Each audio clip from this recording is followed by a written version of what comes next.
Hey, college sports fans, it's time to talk some basketball. We're going to do an extra episode this week.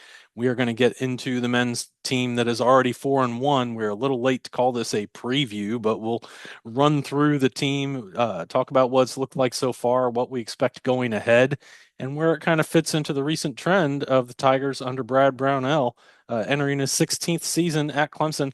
I'm Bill Zimmerman. This is the you're shaking your head already. This is the Reign Supreme Hallway Podcast, Season 4.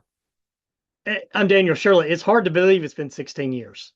I just, and look, they said it during Monday's broadcast. This is the quote golden era of Clemson basketball, and it's hard to argue with that, right? I mean, you see the best 3-year stretch in the history of the program, record wins last year overall and in the ACC. I know that the NCAA tournament did not go the way that Clemson fans would like to see. I mean, that was atrocious, but this is a program that it's on solid ground. I don't know that you can argue against that. They're doing a good job. I know this is a different kind of a different looking team this year than of the past 3 or 4 years that were more veteran, got senior led teams. This is more of a younger team, and a lot of new faces. But Bill, do you expect an NCAA tournament bid out of this team? I know the bracketology stuff is already way too early for that, but some of that stuff before the season had Clemson in the tournament, and that is based on what Clemson has done the last 2 or 3 years. And, it's almost hard to believe we're even talking about Clemson basketball in that way. The Clemson basketball program that you and I have known most of our lives, which is, yeah, there's been some good stretches, but then there's been some stretches where you go, my goodness. I mean, when does baseball season start? So that's kind of been the way this program has gone. But no, I like the look of this team. A lot of new faces. They still are trying to find themselves a little bit, and we'll talk a lot about that, I'm sure. But Bill, they're and Brad Brownell uses this word a lot about RJ Godfrey.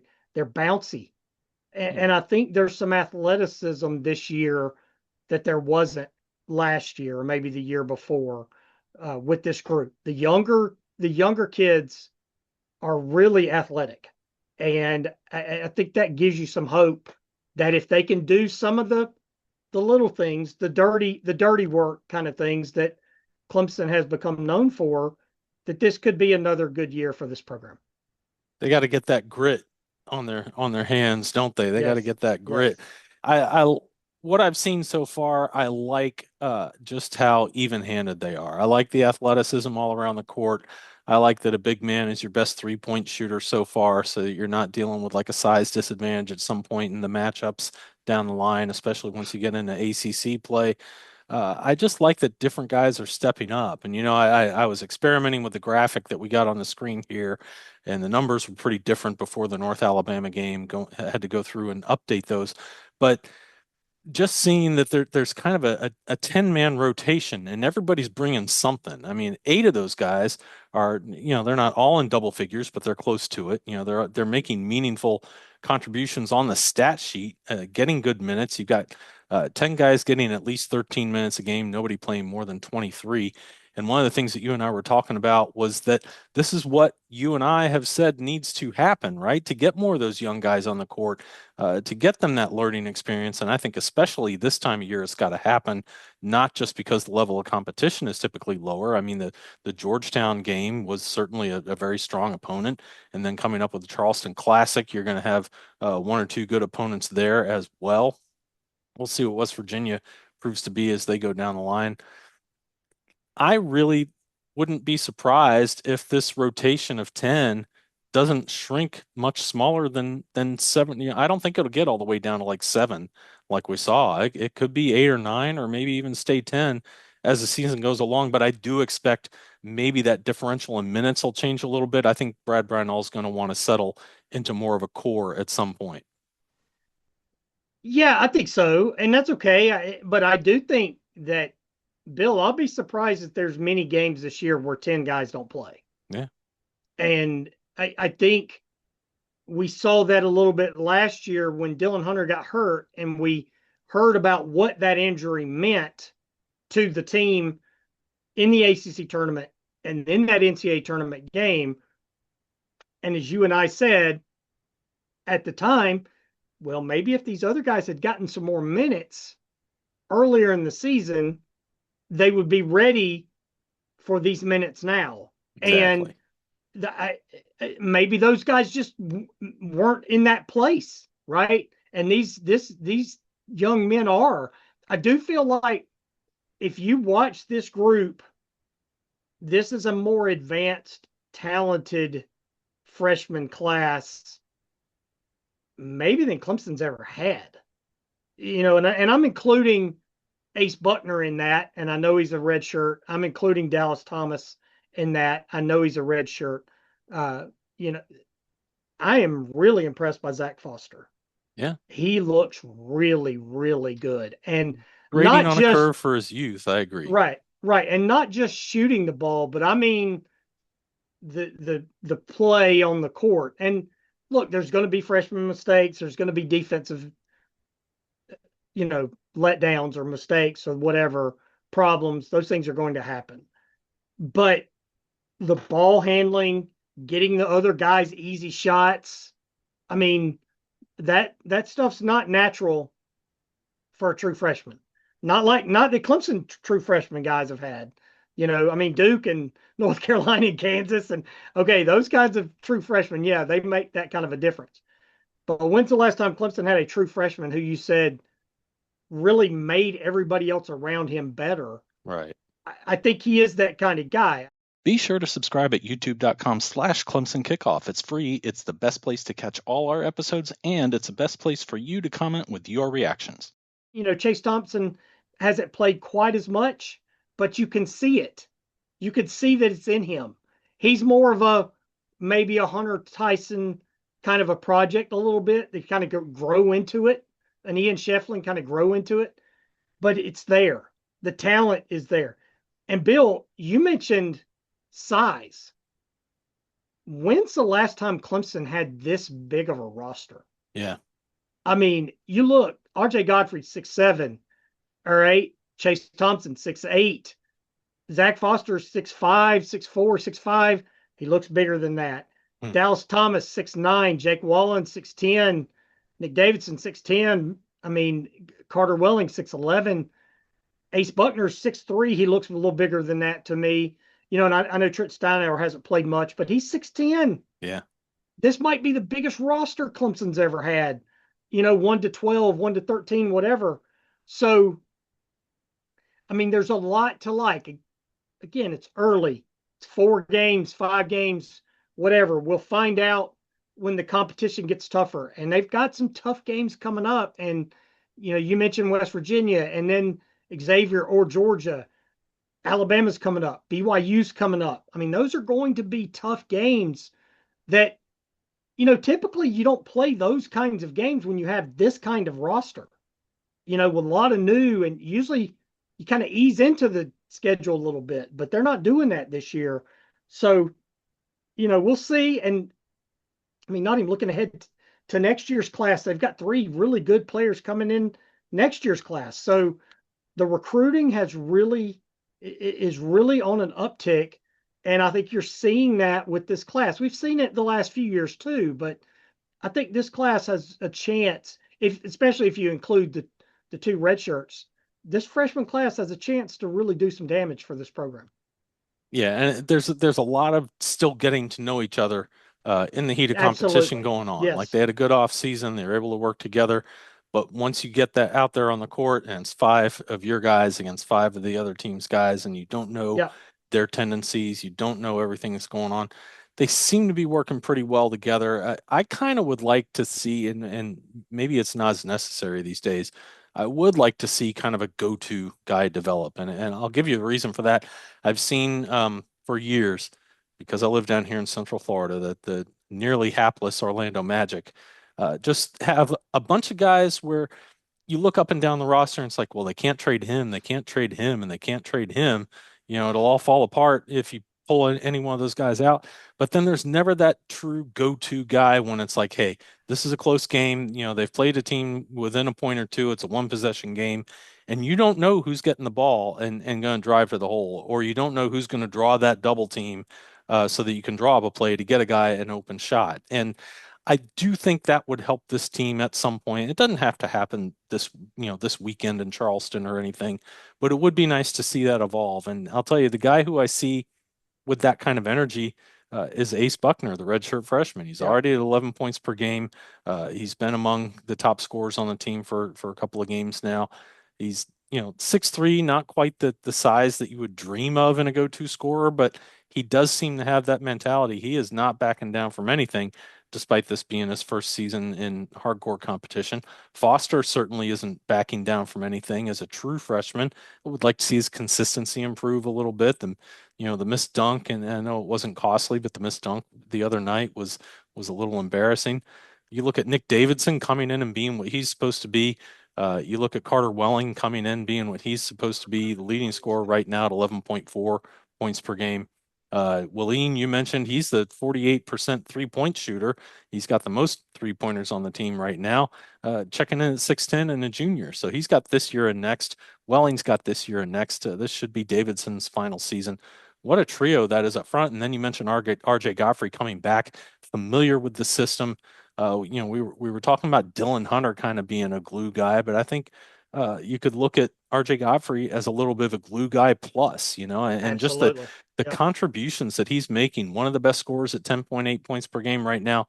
I think the leading rebounder at 6.6 rebounds per game right now, really showing that he is glad to be back on campus and away from where. I'm glad he's back. I wish he had never left. Yeah. I think the coaching staff would probably tell you, and I mean, Brad Brownell has talked about how emotional he was and they were when RJ left. I think this team missed him last year.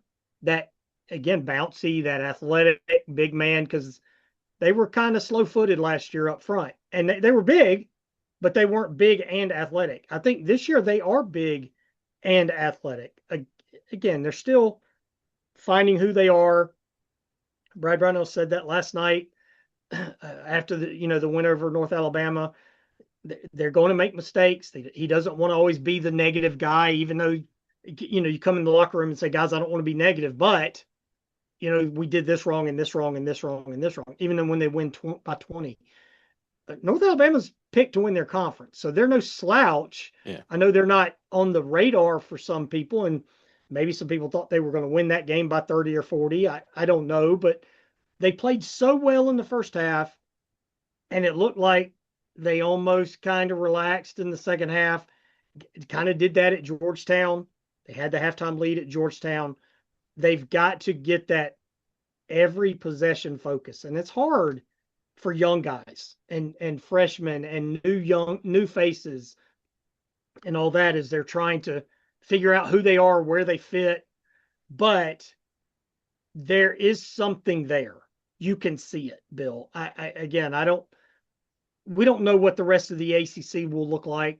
Nobody can tell you they will, because of all the new in all of college sports now. I mean, there's so much different every year. How do you even pick?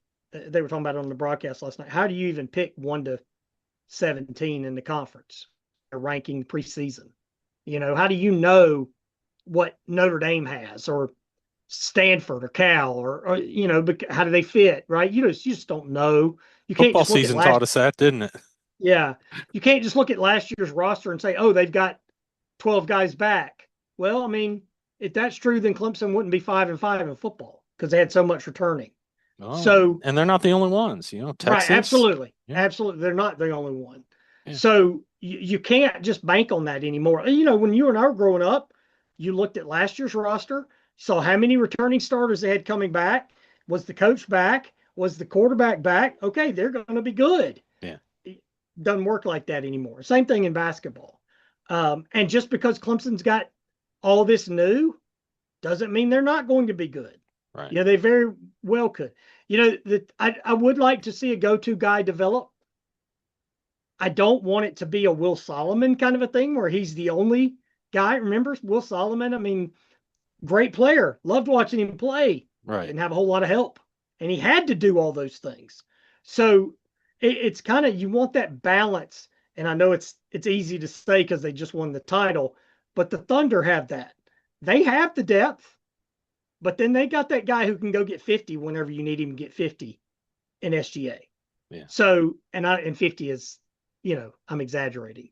But if you need a guy who can go get 20 on the road at Wake or at NC State or at Florida State or wherever, you would like for that to develop. And I think they've got a couple of guys who could be that guy. Yeah. But it's going to take some time for that to come together. So you do talk about the rest of the conference. Who are 2 or 3 or 4 teams that you would put in that top tier that you would say, all right, here's, if let's presume Clemson, because of so many new faces, with so little experience as a Clemson Tiger on the court under Brad Brownell, who are they looking up at? Well, I think we know a couple of them right off the top of our head, right? I mean, you look at Duke, Yeah. right? I mean, Duke is really is in another level, I think, than anybody else. I think Louisville is really good. Pat Kelsey. Louisville might be the best team in the conference. Hmm. You watch them play Kentucky. They took it to Kentucky. I think, North Carolina, are they going to bounce back a little bit? They haven't been North Carolina the last couple of years or last few years, but I think they've got a chance. Notre Dame's pretty good. I think NC State's going to be good. Again, Will Wade goes to NC State. But what does the roster look like? I mean, I know they were 12-19 last year, and they were terrible. They were almost at the bottom of the ACC. But can he turn them around and kind of flip them pretty quickly? But Bill, other than that, I mean, SMU is dangerous. I like what Wake Forest does, but Virginia, new coaching staff. Yeah. But I think Clemson could be in that group behind, I would say at the top, it would be obviously Duke, North Carolina, Louisville. I think Louisville's probably the best team. But I mean, there's a group after that of 7 or 8 teams that are probably going to be fighting for that next tier. And I don't think that any of these teams, to me, will scare you to death. Syracuse I don't know that Syracuse, they were 7-13 in the conference last year. So, and they've got a newish coaching staff too. They're building a program. I think Clemson could be in that next tier for that 4th, 5th, 6th, 7th spot in the conference. Connect with us on social media. That's at Clemson Kickoff. Whether you're on Twitter, Instagram, Blue Sky, or Facebook, you'll find us there. I'm going to get to, I think, the most frustrating stat for me of the Brad Brownell era, and I want to look forward though at let's say this is going to be the 3rd season out of 16 in which Brad Brownell's team wins a game in the NCAA tournament. They've made it 5 times. I believe they've only won a game twice. All the others were first round exits. We mentioned they did win a first 4 game that one year. A first 4 game. Yeah. So that they did win one.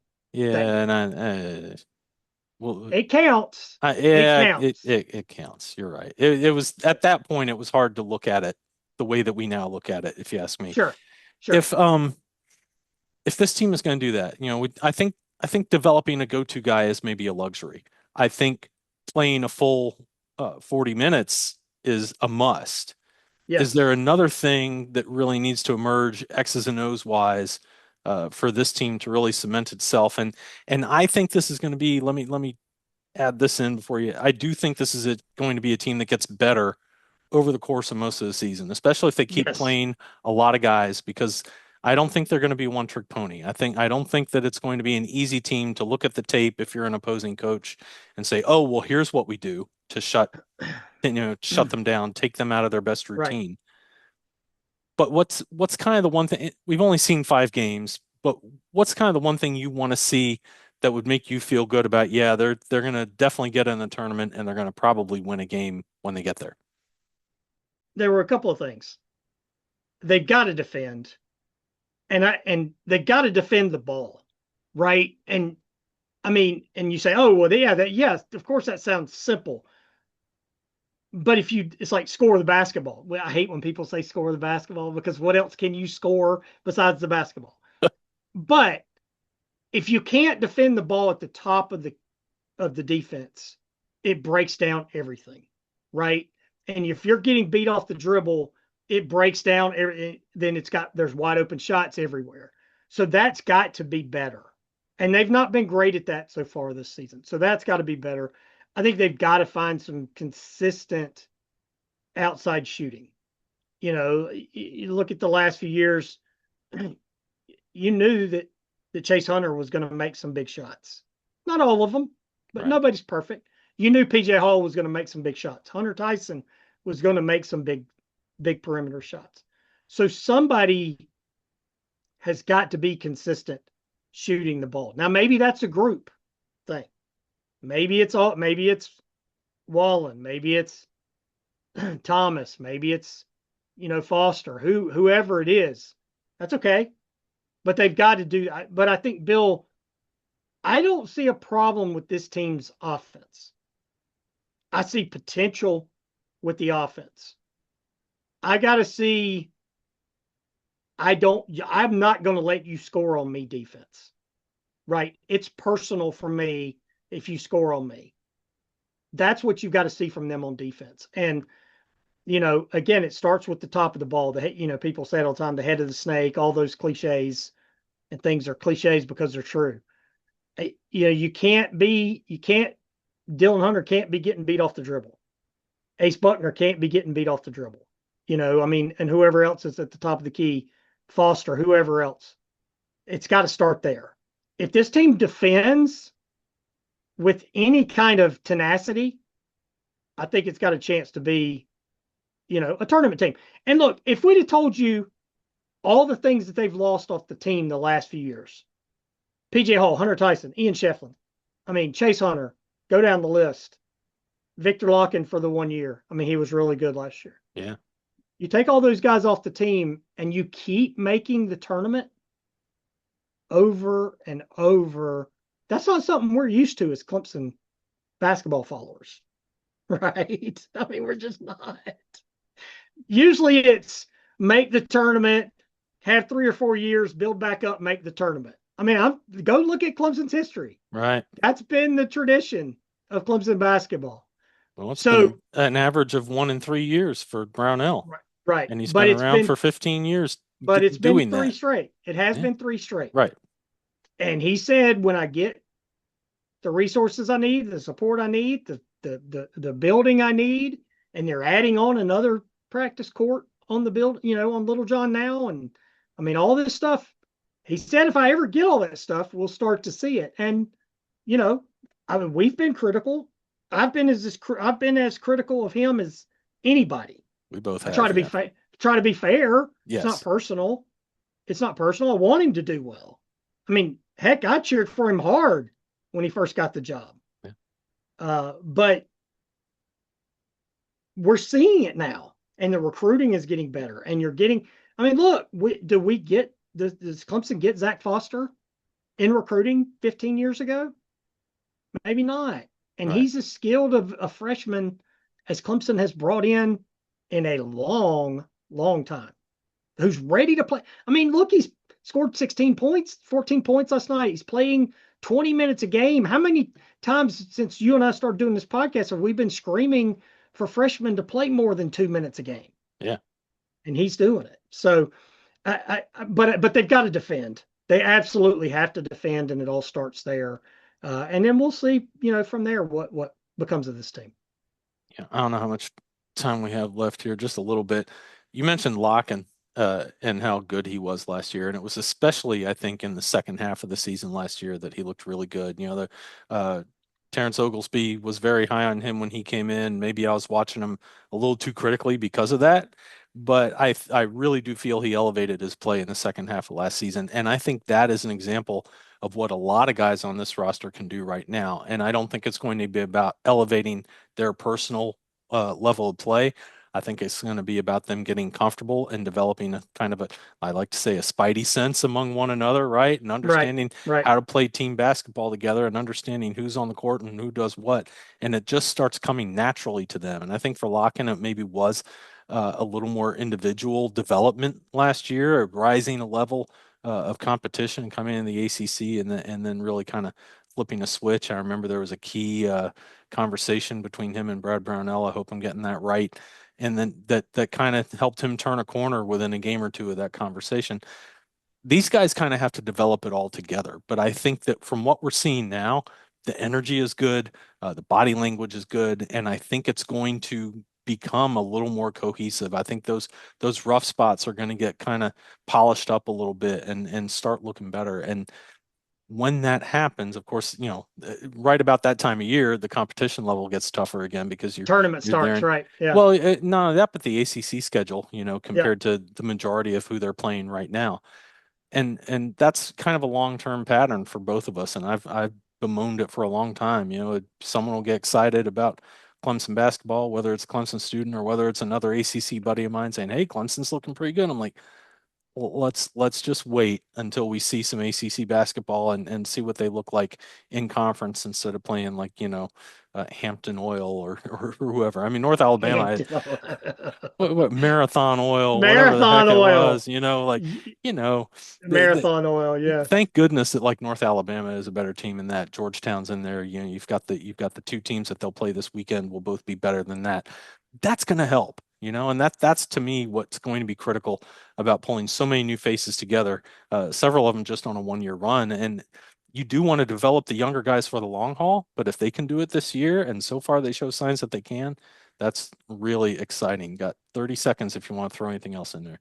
I'm with you. I try not to get too excited, but there are a lot of things I see about this team that I like.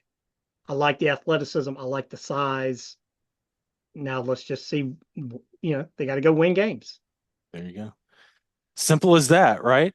Just go win them. Yes. All right. Just go Well, win games. we will be in a little bit of dual mode between football and basketball for the next couple of months, and then we will turn our focus to the hard court. So until our next episode, where I think we'll be talking a little hoops and a little bit of Furman football and looking ahead to the South Carolina football game, I'm Bill Zimmerman for the Reign Supreme Ollie podcast.